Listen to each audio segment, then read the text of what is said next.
Narito na naman tayo para sa isang napaka-sweet at nakakakilig na love story nila Kalingap Edu at Ate Viancy. Ulat mo ay aking makilala. Para sa pagpapatuloy ng ating love story ay dito na nga mabubunyag ang mga nangyari sa kanilang date sa tabing dagat. Napaka-romantic nga ng kanilang date dahil ang weather ay perfect lamang sa pagkagala, hindi masyadong mainit at hindi rin naman masyadong paulan na. Kaya medyo nag-enjoy din talaga silang dalawa kahit na simple lamang ang kanilang date. Dito nga sa kanilang date ay medyo napapansin ni Kalingap Edu na medyo dumadaldal na daw si Ate Viancy kapag kasama siya. At yun naman daw ay dahil talaga kay Kalingap Edu. Kaya unti-unti na daw nagbabago si Ate Viancy.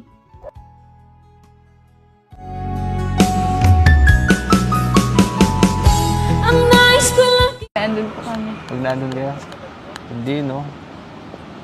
Mas madaldal ka ngayon. Bakit?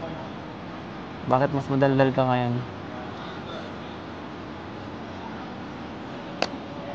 Dahil sa inyo. Ano meron? Anong meron sa akin? Daldal niyo po eh. Mas relax ka sa akin. Nakaka-relax ako. Nakaka-relax ako kasama. Mas parang pares tayo ng ng vibe. Pares lang tayo kaya siguro nagkakaunawaan tayo. Nagkakaunawaan ang ating damdamin.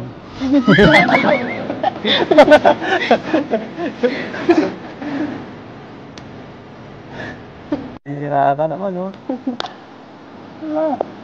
Ano ba yan si?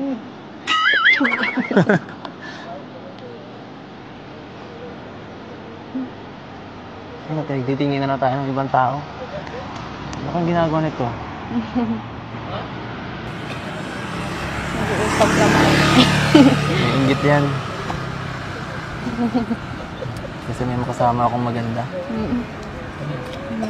Pagkabulero niyo po. Ano? Kung ano ako'y tanggap mo na, hindi ka rin nag-alila. Sana nga ay patuloy na lang talaga ang pagbabago ni Ate Viancy. Sana ay unti-unti na talaga mag-build ang kanyang confidence at hindi na siya mahiya kapag kausap si Kalingap Edu. At sana nga ay mas lalo na talaga silang maging close. Pagkabulero niyo po. Ano? Bolero po kayo masyado. Bolero?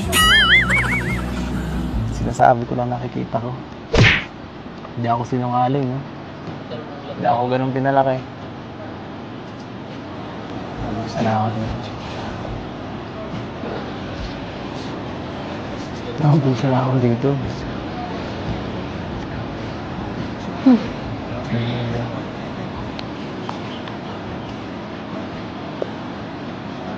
Tumingin ka kaya dito?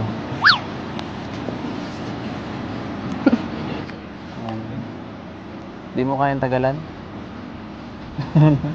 Nakapasilyap lang. Ano? Kaso? Di mo kayang tagalan. Hindi ko na po kaya tagalan eh. Sige. Di mo na kayang tagalan.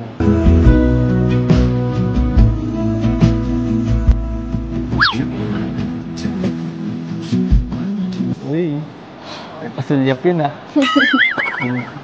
Nasulyap.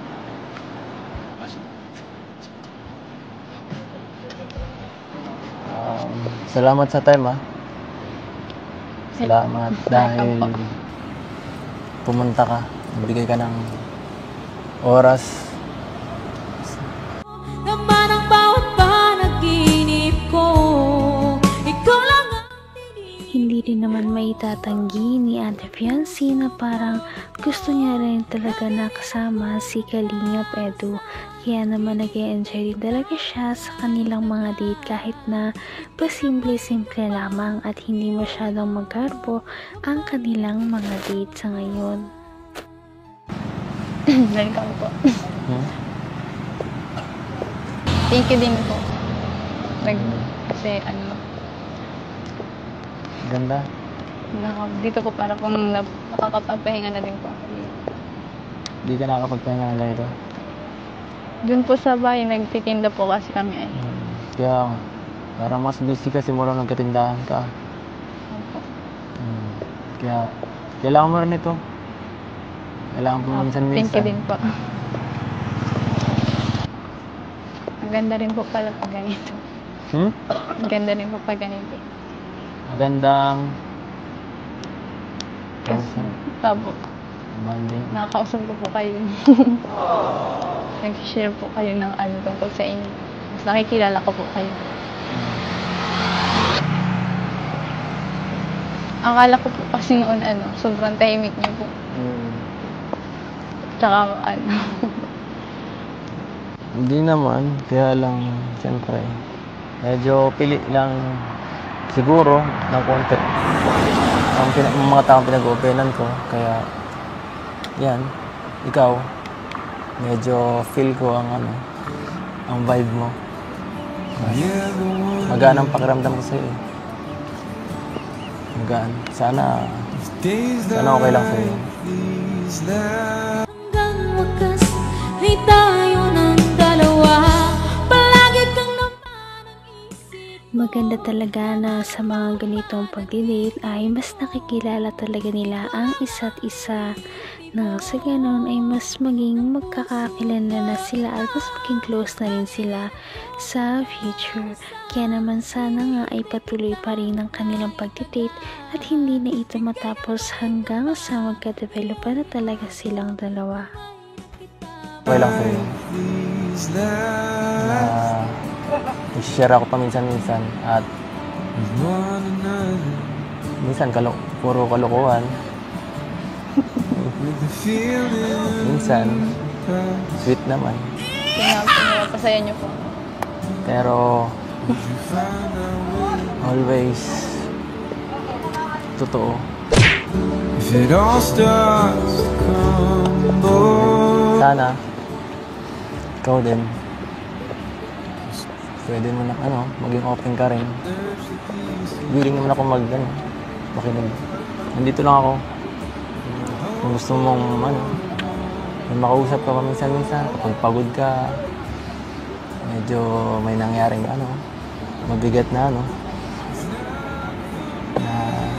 problema or isipin, pwede ka naman tumawag.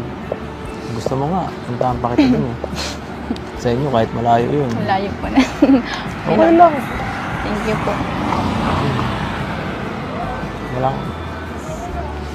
Hindi mo na kailangan ipasalamat yun. Kasi friends naman tayo.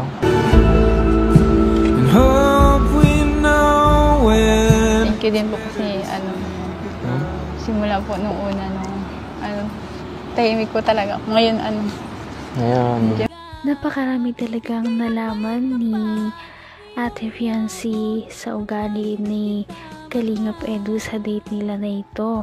Kahit na simple lamang ay mas naging magkakilala silang dalawa. Ganon din naman si Kalingap Edu ay mas nakilala niya rin talaga si Ate Fiancé kung ano ba talaga ang kanyang tunay na ugali.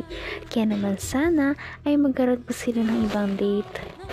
Napaka-sweet talaga nila at napakabait ng tambalang ito, kaya maraming sumusuporta. Kaya naman sana ipatuloy natin silang suportahan at mahalin si Fiancé, si Kalingap Edu at ang Kalingap team. Yun lamang at maraming salamat sa panonood. Abangan natin kung magkakatuluyan ba talaga si Kalingap Edu at Fiancé. Hanggang sa muli. Bye!